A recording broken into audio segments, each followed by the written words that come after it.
Hoy vamos a reflexionar sobre el libro de los Hechos, capítulo 3, pero te lo voy a contar a manera de historia. Es una historia que me inspira, que me desafía y yo te la quiero compartir. Es una historia que pasó en la vida real, después del Pentecostés con los discípulos. Ya hemos hablado un poco cómo ellos experimentaron la llenura del Espíritu Santo, pues vamos a ver una historia real que lo vas a encontrar en Hechos 3, así que acompáñame por favor con el podcast. Antes de contarles esta gran historia de Hechos, capítulo 3, lo puedes encontrar en tu Biblia. Si quedas picado con esta historia, puedes leerla completita ahí en Hechos capítulo 3. Pues es recordar uno de nuestros principios: vivamos con un corazón agradecido. Veamos siempre las cosas que Dios nos da, las oportunidades que tenemos en la vida, y eso lo podemos hacer siempre pensando en tener un corazón agradecido, en darle gracias a Dios por lo que tenemos, no por lo que no tenemos o lo que nos falta, sino por lo que tenemos al día de hoy. Y bueno, vamos a adentrarnos en esta gran historia que es la historia del hombre cojo, y lo vemos en Hechos capítulo 3. Este relato tan inspirador y real me llena de esperanza, de muchos desafíos, y por eso quiero compartirlos el día de hoy. En la historia de Hechos resulta que había un hombre que era cojo. Era un hombre cojo de nacimiento. En su condición física de desventaja, él se encontraba sentado, se encontraba totalmente excluido. Quizás tenía un sentimiento de resignación y podemos imaginarlo postrado, adquiriendo también un comportamiento de inferioridad, con una mirada baja o con resentimientos, sintiéndose menos que los demás. Así que podemos imaginar la escena de esta persona que estaba coja de nacimiento. Y resulta que la gente y pues las personas que estaban a su alrededor, la sociedad, quería ayudarlo de alguna manera. Entonces lo ubican y lo instalan en un lugar. Y lo ubican en ese momento afuera del templo. El templo se llamaba La Hermosa. Entonces en ese templo llamada La Hermosa ubicaron a ese cojo afuera del templo. Y yo puedo imaginar a él como pensando, quizás afuera del templo, él a lo mejor está pensando: wow, aquí a lo mejor mi situación va a cambiar, a lo mejor aquí mi vida va a ser renovada, a lo mejor aquí mi vida y toda mi identidad va a cambiar. Porque la gente cuando sale del templo, pues la gente debe de salir renovada, deben salir purificados. Las personas salen desafiadas. El cojo habría pensado eso, quizás. Aquí a lo mejor cambia un poco mi situación. Pero conforme pasaban los días, resulta que se reafirmaba más las creencias de sí mismo. Él se reafirmaba ese sentimiento de incompetencia, de inferioridad, y más se enraizaban esas falsas creencias en sí mismo. Y también se enraizaban las creencias de Dios como un Dios lejano. ¿Dónde está Dios? Y de su entorno. ¿Quién es mi prójimo? ¿Realmente quiénes son los que están a mi lado? Entonces el cojo empieza a convertirse en un instrumento para limpiar las culpas de quienes salían del templo. Con tirar una moneda, las personas se sentían a lo mejor bien, o a lo mejor crecían su ego y querían el reconocimiento de otras personas. Pero todo eso quizás pasaba en las personas. Lo que sí es cierto es que esta persona coja se convirtió en un instrumento también para elevar el ego de quienes le lanzaban algunas monedas, y también se convirtió en instrumento de lástima. Entonces la gente lo veía con lástima. Ustedes recuerdan el día de Pentecostés, ¿verdad? En Hechos capítulo 2. Ok, vamos a continuar con ese momento de Pentecostés, porque algo está por suceder. Algo inesperado. Como es Dios. Dios es sorpresivo, es contundente. Y pasada la resurrección de Cristo, su primer grupo de discípulos estaban experimentando una realidad que cambió su vida. Ellos abrazaron los valores del reino de Dios y ellos tuvieron que hacer ajustes en su vida. Ellos tuvieron que definir su misión. Ellos aquí en la tierra, ellos tuvieron que quitarse barreras. Ellos aprendieron a no discriminar a las personas. Ellos empezaron a involucrarse en la realidad de su gente y practicaban una relación también estrecha con Dios, pero también con otras personas, entre ellos. Y en esa cotidianidad, donde su vida no era activismo, sino era caminar y vivir conforme a los valores del reino, pues resulta que se toparon a Dios. Se toparon a Dios y Dios los llamó. Y Dios les dijo, dame una limosna. Y ese llamado de Dios ocurrió afuera del templo y ocurrió en el hombre cojo. Lástima no saber el nombre de este personaje cojo. Pero el llamado ocurrió en la necesidad de una persona, en la necesidad económica, en la necesidad social, en una necesidad espiritual de una persona y afuera del templo. Pedro y Juan estaban llenos del Espíritu Santo, así que ellos se detuvieron y rompieron con las costumbres de su época. Y ellos cambiaron los protocolos religiosos porque estaban siguiendo la ruta muy distinta. Y era la ruta del Maestro. Era la ruta que les había trazado Jesús. Así que Pedro y Juan, ¿sabes qué le dijo al hombre cojo?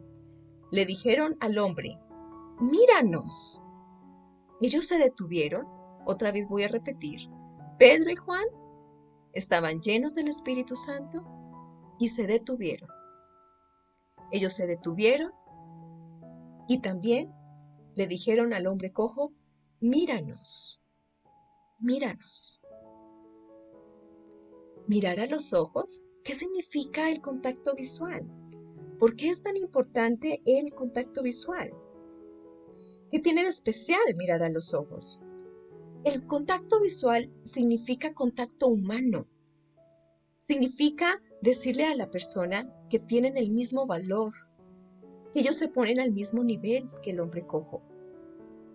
Porque Pedro yo creo que dijo, para mirarte a los ojos, también te quiero decir que nosotros tenemos carencias, porque Pedro y Juan le dijeron al hombre cojo, ¿sabes qué? Nosotros no tenemos oro ni plata. Fueron sus respuestas. Y le dijeron, también nosotros tenemos carencias. Pero eso no es impedimento para dar lo que sí tenemos. Y al mirarte, también queremos comunicarte que queremos también tener una relación de cercanía contigo. Porque el mirar a los ojos dignifica y nos humaniza.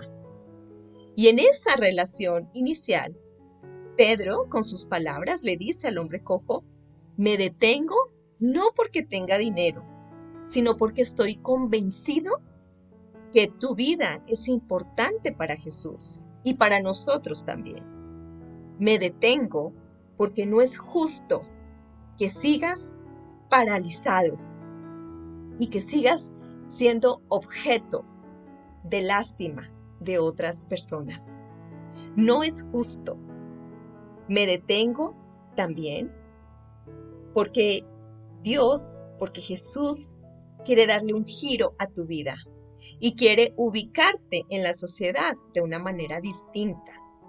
Me detengo porque yo creo que dijo Pedro, porque yo lo experimenté en mi vida, porque Pedro experimentó el amor de Dios, porque cuando Jesús invitó a Pedro a ser su discípulo, Pedro no sabía leer, no sabía escribir, porque Pedro era muy arrebatado y Jesús tuvo mucha paciencia con esos arrebatos de Pedro. Y Pedro yo creo que le estaba diciendo al hombre cojo, yo sé cómo es Jesús y yo quiero que tú conozcas a ese Jesús que tocó mi vida y que cambió mi vida y que Jesús me enseñó a ver a mi prójimo de manera distinta porque yo, Pedro, vi cómo Jesús incluía a mujeres, incluyó a María Magdalena y a otras a también ser enseñadas por Jesús. Pedro cambió la manera de ver al prójimo y por eso él también cambió la manera de ver a las personas en necesidad. En este caso, Pedro vio de una manera muy distinta al hombre cojo, muy distinto a como los demás lo veían a él. Pero porque Pedro experimentó eso primero en la vida, en su relación con Jesús. Así que las enseñanzas de Jesús cambiaron la manera de ver al prójimo de Pedro. Y Pedro quería que este hombre también experimentara lo mismo. Así que Pedro le dice al hombre cojo, míranos, pero también le dice, anda, ¿sí? Anda. Pedro no le dice, estaré orando por ti y entra al templo y a orar y se va. Tampoco le va a decir, que Dios te ayude y se va. Tampoco le va a decir, sí, échale ganas, ¿verdad? Échale ganas. No. Pedro le dice al hombre cojo, toma mi mano derecha, porque este proceso de transformación que te espera no se anda en soledad, se anda acompañado, porque así fue su Maestro Jesús. Y así ahora estamos todos nosotros, ¿verdad? Extendiéndonos la mano, y así está Dios por medio del Espíritu Santo con nosotros. La mano derecha representa compañía, representa fortaleza, la fortaleza que requiere la otra persona para tomar decisiones, para levantarse. Y está escrito en la historia, está escrito en Hechos capítulo 3, que sus tobillos y los pies del cojo recobraron fuerza, cobraron ánimo, cobraron voluntad, cobró esperanza y cobró valentía. Y con esa actitud, el hombre que era cojo, de pie, lleno de asombro y de creer que es un sueño poder experimentar la presencia de un Dios que creía tan distante, ahora está en su vida y esperando entrar en una estrecha relación también con Él. Así que este hombre que era cojo entra ya no como un objeto de lástima, sino que entra como instrumento de Dios para alabar a Dios. Entró ya no como un objeto de lavar culpas, sino como instrumento vivo de Dios para alabanza a Dios. Y también entró como testimonio público, como un testimonio público, donde volteó de cabeza y le dio un orden y una nueva realidad a su vida. Y esto cuenta la historia de Hechos 3. También cuentan que entró al templo, ¿verdad? ¿Qué significa? ¿Qué significa el templo? El templo representa la realidad de la inclusión, de que todos y todas son bienvenidos. Los niños, las niñas, las mujeres, los hombres, sin importar su condición o su historia de vida o sus circunstancias difíciles, el templo debe representar un lugar seguro, un lugar donde estamos listos para ser restaurados. No es un lugar de chisme, ni de crítica, ni de juicio. Es un lugar seguro. Es un lugar donde enfrentamos restauración. Es un lugar también donde se escucha el mensaje. Es un mensaje de Dios y es un mensaje liberador. Es un mensaje donde encuentras esperanza y reconciliación. Y es un mensaje también donde es útil para enfrentar las circunstancias difíciles de la vida. Escuchamos el mensaje que nos equipa y nos da recursos para tomar buenas decisiones afuera y para mejorar nuestras relaciones con la familia y con los demás. Así que el templo, para este hombre que era cojo, cobró un significado trascendental en su vida. Pero lo cobró no por la estructura del templo, no porque fuera hermoso y grande, sino porque las personas que estaban alrededor de ese templo le cobraron significado, le cobraron valor. Entonces el templo tiene significado por las personas, no por la estructura. Y eso siempre lo voy a estar recordando para que recordemos que nuestra comunidad de fe tiene valor no por el lugar donde nos reunamos, sino por las personas que conformamos la comunidad. Así que estos actos de valentía, de amor y de gracia de los discípulos fue dado por el Espíritu Santo.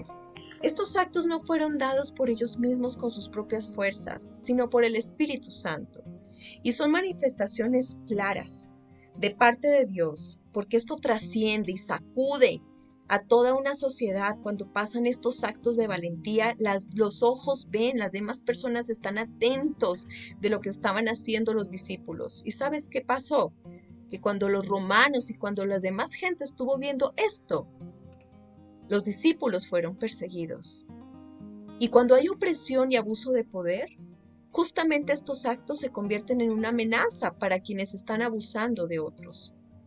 Y los discípulos fueron perseguidos, fueron acusados, fueron encarcelados por este acto. no por el activismo, pero sí fueron perseguidos por andar de acuerdo a los valores del reino. Y cuando ellos eran perseguidos, ¿sabes qué hacían? Oraban. Y sus oraciones no eran para escapar de una realidad o para cumplir un rito. La oración tuvo valor y significado porque la oración les ayudaba a cobrar valor, a no dejarse intimidar, a no dejarse dividir por otras personas. Era para no dejarse silenciar por los dirigentes de esa época que los controlaban. Así que la comunidad primitiva era así de integral. Integral porque atendían las áreas físicas, emocionales, espirituales y sociales de su época. Por eso le llamamos integral. Era una comunidad valiente y era una comunidad espiritual. Era una comunidad generosa y era muy comprometida. Así que el relato de hoy nos muestra claramente las formas de obrar de Dios de una manera progresiva, es decir, que Dios no se queda en lo chiquito, sino que cuando Dios obra en tu vida, va creciendo y se va completando en tu vida completa, pero también a nivel comunitario.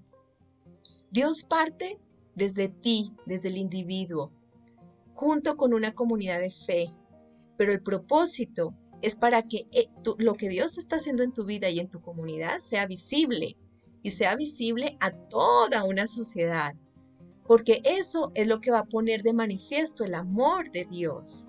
Va a poner de manifiesto que Jesús triunfó en la cruz, la victoria, y que cuando nosotros manifestamos el amor de Dios, hay derrota de las obras del mal y de la muerte.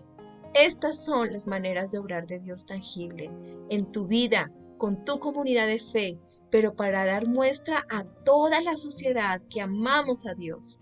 Y esas manifestaciones es lo que hace derrota completa en la muerte de otras personas y también debilita la maldad de otras personas. Todos y todas hemos sido cojos en algún momento de nuestra vida. Y Dios nos ha levantado. Y nos ha levantado para experimentar una relación cercana e íntima con Él. También Dios ha usado a Pedros, a Juanes, a mujeres, para llegar a una comunidad de fe.